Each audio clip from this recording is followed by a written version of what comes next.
Bienvenue dans cette nouvelle vidéo. Le Bitcoin continue de monter suite à l'annonce de Trump de la semaine dernière sur un potentiel cessez-le-feu. Les marchés traditionnels montent aussi, hein. On va voir ça de toute façon dans cette vidéo. Je vais vous faire un market review. J'analyserai Bitcoin, le S&P et le gold. Donc vous allez voir que tout est en train à peu près de remonter ces derniers jours. Donc on va essayer de voir les scénarios possibles et envisageables pour les prochains jours et les prochaines semaines.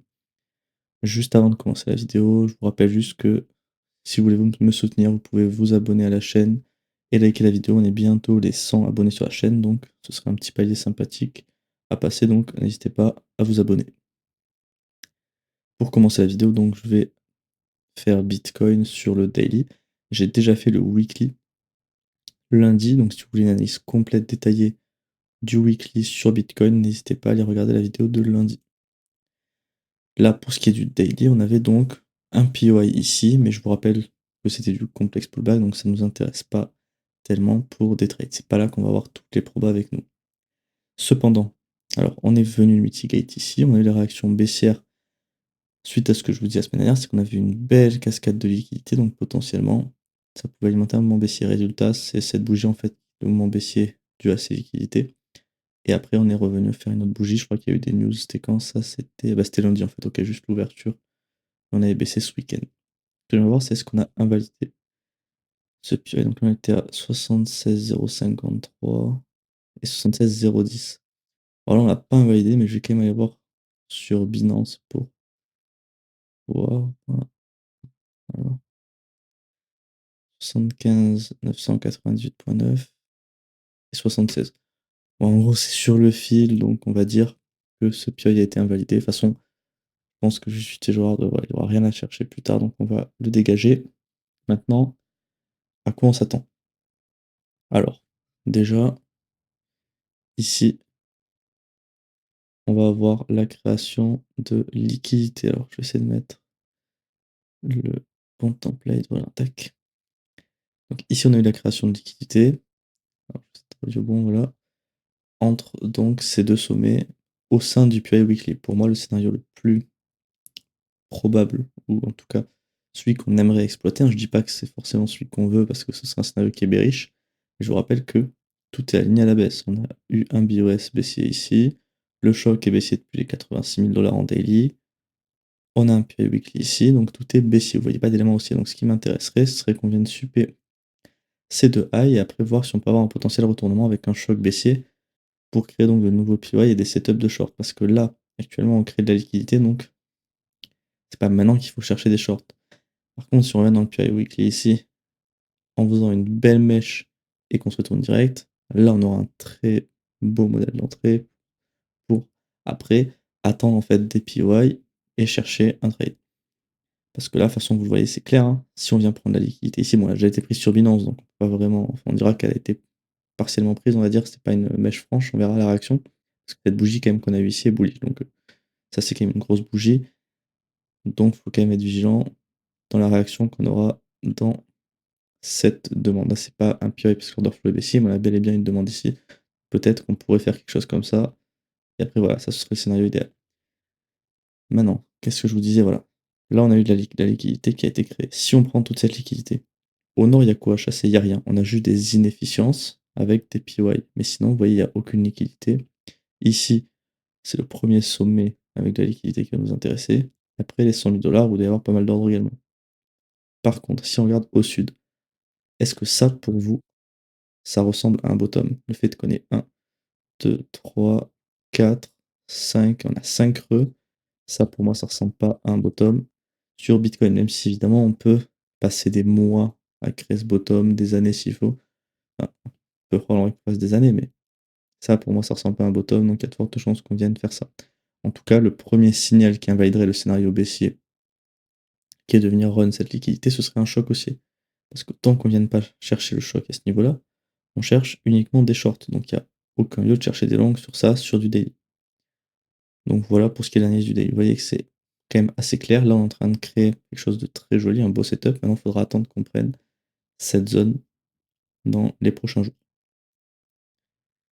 Alors d'ailleurs, je vais faire afficher ça que sur le daily.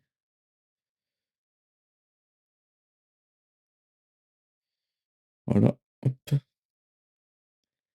Donc ici, qu'est-ce qu'on a fait? Bon, toujours on a notre POI ici. Alors ça, c'est un POI qui est haute probabilité entre guillemets parce qu'il est sur la jambe de baisse initiale. Il est pas dans le complexe pullback ici. Par contre, il a déjà été mitigate une fois et on revient dessus quand même 171 bougies après. Donc la réaction a peut-être déjà été faite ici, même s'il faudra surveiller ce qu'on va faire là-dedans. Donc là, on avait 3 périodes que j'avais tracées. Les 3 ont été invalidés en ligne droite à l'ouverture de lundi. Donc ça, il n'y avait même pas de question à se poser pour chercher des shorts, vu que ça a été invalidé directement. Hop. Donc là, actuellement, on n'a aucun période de plus en H4. Donc on attend, pareil, hein, je vais la remettre ici, mais on attend cette prise de liquidité ici. Et après, donc, on verra la réaction qu'on aura suite à cette prise de liquidité.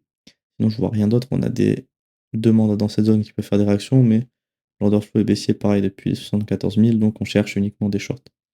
Donc là, il faudra attendre la création de nouveaux POI pour potentiellement s'exposer, mais je vois rien d'autre à dire sur le H4. Donc voilà, c'est tout pour l'analyse de Bitcoin.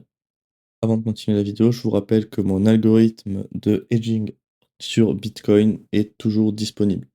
Donc cet algorithme, je vous le rappelle, il a pour but d'avoir une stratégie spot sur Bitcoin, donc pour but de capturer au maximum les hausses comme on a eu ici. Et vous voyez que quand le prix baisse, comme par exemple depuis presque maintenant 3-4 mois, l'algorithme n'est quasiment pas exposé au Bitcoin, parce qu'en fait il est sorti du marché, donc ça nous protège des crashs. On parle d'une performance de 470% depuis plus de 3 ans, et là, au jour d'aujourd'hui, on est à 205% de surperformance par rapport à Bitcoin. Donc vous avez tout en description avec le lien de mon site internet si vous voulez vous aussi analyser en fait le rendement historique. Si vous aviez par exemple investi 20 000 dollars sur la période, vous avez ici tout l'historique des transactions si ça vous intéresse. Et vous avez également toutes les informations sur le site pour plus de détails. Ici, on peut voir qu'il y a le processus de déploiement de cet algorithme. Si vous voulez profiter de cet algorithme, c'est très simple. Vous avez juste à sélectionner en fait votre forfait ici. Et après, vous connectez juste votre exchange à notre outil partenaire. Et après, la stratégie elle peut opérer 24 heures sur 24 d'une manière 100% automatisée. Donc, vous retrouvez tous nos tarifs juste en dessous. Et vous avez également aussi une vidéo de présentation ici pour avoir plus de détails sur cet algorithme juste en haut du site. Je vais continuer donc avec le S&P 500. Bon, là, c'est quand même beaucoup plus propre, je trouve, ce qu'on est en train de faire. On est actuellement dans le swing pullback de cette structure baissière. Swing pullback qui est pas mal avec de l'énergie, hein. Là, c'est pas mal énergique, pardon, parce qu'on a quand même un gros momentum. Si je regarde depuis le bottom, on a déjà 10% qui ont été pris, ok. Donc là, bon, là, on est toujours, du coup, là, il y a tout qui est aligné à la hausse, sauf donc la structure, mais on cherche évidemment des longues parce que le choc est haussier. Sauf que là, on se rapproche de notre strong high. Donc, qu'est-ce qu'on va faire? C'est ça la question. Moi, il y a deux zones que je vois potentiellement arrêter le swing pullback. Déjà, ça serait bien que le point de choc remonte parce que là, le point de choc, il est quand même plutôt bas. Donc, c'est là que c'est compliqué d'exploiter les scénarios de baisse. Donc, le point de choc est baissier. Enfin, là, tout est donné pour chercher des longues, hein. Les deux scénarios, ils sont clairs. De toute façon, vous les voyez à l'écran. C'est quelque chose comme ça ou quelque chose comme ça. Ça, c'est nos deux scénarios probables, en tout cas qui nous intéressent à exploiter pour l'instant. Et donc, je disais, pour arrêter ce swing pullback, moi, il y a deux zones potentielles. La première, c'est ici, on a un ancien supply, mais qui a déjà été mitigate. Donc attention à ça, c'est une zone qui aura peut-être pas d'intérêt. Mais on peut se dire qu'à partir de la prise de ce high ici, on pourrait espérer une réaction. Et si on n'a pas de réaction, en fait, c'est pas du qui tout double, mais en gros, c'est une fois qu'on arrivera sur le strong high, c'est soit on fait une prise de liquidité, on rechoque à la baisse, et là, on aura des scénarios ultra haute probabilité pour de la baisse, pour continuer le swing pullback weekly. Soit, bah, tout simplement, on retourne la structure à la hausse. Enfin, c'est clair. Retourner la structure à la hausse, ça peut être probable, parce que le daily est comme ceci, baissier. Par contre, si je vous remets sur le weekly que j'ai fait le lundi, on a un price action avec aucune efficience, tous les gaps ont été comblés, aucun FVG. D'ailleurs, on est très proche du choc en weekly. C'est 7035, ça correspond à quoi? Ça correspond à ce niveau-là. Donc,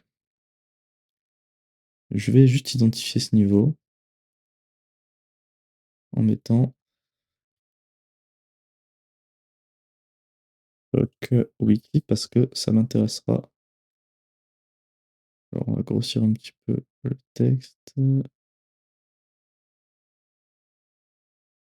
Tac. Voilà, comme ça, si on a un choc en weekly, aussi, on pourra le voir à ce niveau-là, aussi en daily. juste faire en sorte que ça apparaisse que sur le daily. Ouais, sur le H4, je vais mettre, tac, voilà. Donc je disais, on n'avait aucune efficience et j'avais dit que l'objectif du swing pullback, c'était de venir au minimum à partir de cette zone qui était le premier VG en fait de toute cette structure haussière. Résultat, on est venu ici, on a une très belle réaction haussière, hein, là sur 3 semaines, c'est 10% ce que j'ai montré. Le momentum, il est très fort, donc moi, ce que je vois là, c'est que si on choque à la hausse, en vrai de vrai, il y a de fortes chances qu'on vienne sur donc le week low weekly, mais donc le strong low en daily en fait, c'est un peu inversé. Et donc ce qui pourrait faire que cette structure s'inverse, c'est le weekly qui est lui beaucoup plus fort que le daily. On est full line à la hausse, le mensuel presque pareil, on est venu dans le premier. Mais en fait c'est pareil, le mensuel, le swing pullback est mené par ce choc baissier, on est venu dans le premier VG et tac rebond. Avec une belle mèche, belle bougie. Enfin, cette bougie mensuelle, on verra la clôture le mois prochain, mais elle est ultra bullish. Là, le choc futur est sur la TH, donc clairement, il faudra patienter. Mais du coup, c'est quand même des scénarios plutôt haussiers. Juste si on va voir sur le weekly, par curiosité, on avait fait un swing pullback de combien? Ouais, 10%, ça reste correct, hein, 10%. Les tarifs douaniers, ils avaient fait -20. Donc là, un petit catalyseur de guerre ou autre qui fait -10. C'est pas déconnant. Après, il faudra voir. Là, on monte suite aux news de la guerre. Mais est-ce qu'elle est vraiment finie cette guerre? C'est ça aussi la question. Parce que si ça vient à recommencer et des surescalades ou autres avec Trump et l'Iran, quelle va être la réaction du marché? C'est ça en fait qui pourrait nous dire que on vient prendre la liquidité et on repart à la baisse. Après, peut-être que ce que je dis, ça peut être interprété de deux façons. Peut-être que on peut faire simplement prise de liquidité et on repart avec les news de la guerre qui reviendront, des news négatives. Ou alors, ce qui est aussi possible, c'est qu'on retourne la structure à la hausse et les mauvaises news de la guerre vont juste servir à faire le swing pullback et après on repartira. Et ça peut être à double tranchant, donc en fait, il faudra juste être prêt à réagir quand les scénarios arriveront. Pour le moment, on ne peut pas savoir ce qui va se passer. Maintenant, je vais aller voir le H4 pour finir sur le S&P hein, quand même. Il n'y passe pas 3 heures. La structure assez étendue à la hausse. Bon, en termes de POI, on a, on en a un petit à ce niveau-là. C'est pas exceptionnel. Et on en a un autre ici que je vais tracer. Enfin bref, c'est un peu ces deux zones, hein, parce que là, c'est pas. Après, je pense qu'il y a quand même de fortes chances que ces POI ne soient jamais mitigate. Au vu du price action actuel, pour moi, on va aller chercher enfin, le high ici, probablement en début de session US, soit pour se retourner. En fait, ouais, pour la session US, je dirais qu'il y a deux scénarios pour moi. Soit on peut faire, bon, on peut évidemment juste casser et continuer. On peut faire ça, ou alors on pourrait venir d'abord prendre le FVG et après faire un nouveau high. Donc clairement, je pense que cette session US risque d'aller chercher les 7000 points, en moins qu'il y ait une news, mais je crois qu'aujourd'hui, il n'y a pas de news, donc normalement, on devrait avoir un prix plutôt propre. Donc à voir ce qu'on va faire pendant cette session. J'espère juste que ça va pas être une grosse ligne droite, parce que quand vous avez des énormes lignes droites, c'est difficile de rentrer. On pourrait se tendre dans un scénario comme ceci. Et là, il y aurait donc des scénarios plutôt longs à chercher, potentiellement dans le FVG à ce niveau-là. Donc voilà, c'est tout pour l'analyse du S&P. Ouais, voilà. En plus, oui, on a le choc weekly ici avec une liquidité, donc ça pourrait être la target d'aujourd'hui et de cette semaine. À voir, ça ne fait pas grand-chose, hein. On est à 7000, ça nous fait 50 points. Vous voyez, 32 points à chercher, 0,5%. C'est clairement quelque chose qui est probable. En tout cas, ça peut être la target d'aujourd'hui. Donc à surveiller dans la session qu'on aura d'ici quelques heures. Avant de continuer la vidéo, je vous rappelle que le mentorat est toujours disponible. Ça, c'est pour les personnes qui veulent vraiment apprendre et se former pour faire exactement la même chose que moi tous les jours sur les marchés.